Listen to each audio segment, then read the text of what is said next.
चित्तात एवढं राहावा असं वाटत असेल किंवा महात्म्याच्या चित्तात तो वास करत असेल तर महात्म्याचं चित्त किती पवित्र आहे बघा का.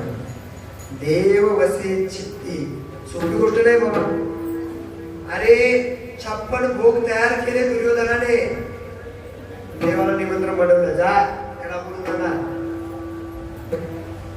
तो दूध सांगायला गेला, आमच्या राजाने तुम्हाला जेवायला बोलवले, 56 प्रकारचं व्यंजन बनवले.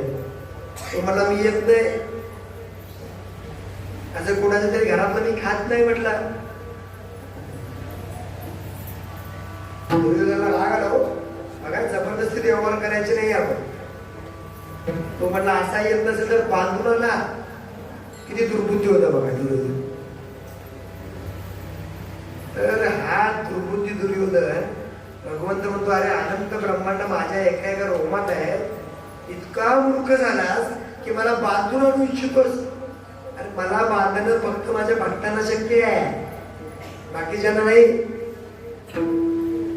दरीला पंढरीचा गळा बांधोनिया, चोरी केली म्हणून उखळाशी बंधन.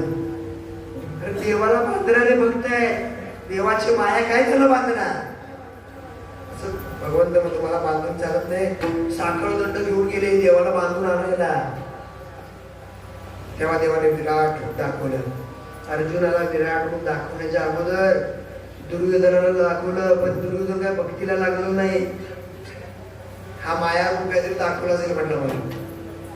आणि तोच परमात्मा अन्न शोधत शोधत कुठे गेला, विदुरांच्या घरी. दासी पुत्र कन्या विदुरांच्या भक्षी.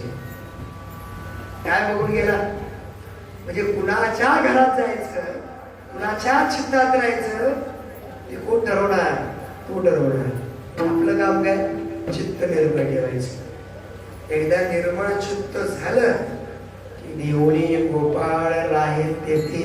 मग मला चित्त निर्मळ करायचा उपाय काय.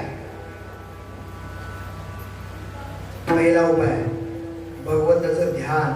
पहिला उपाय ध्यानाला बसला, देवाचं चरण आठवले, चित्त निर्मळ झालं. तुका म्हणे चित्त देवांत राहिले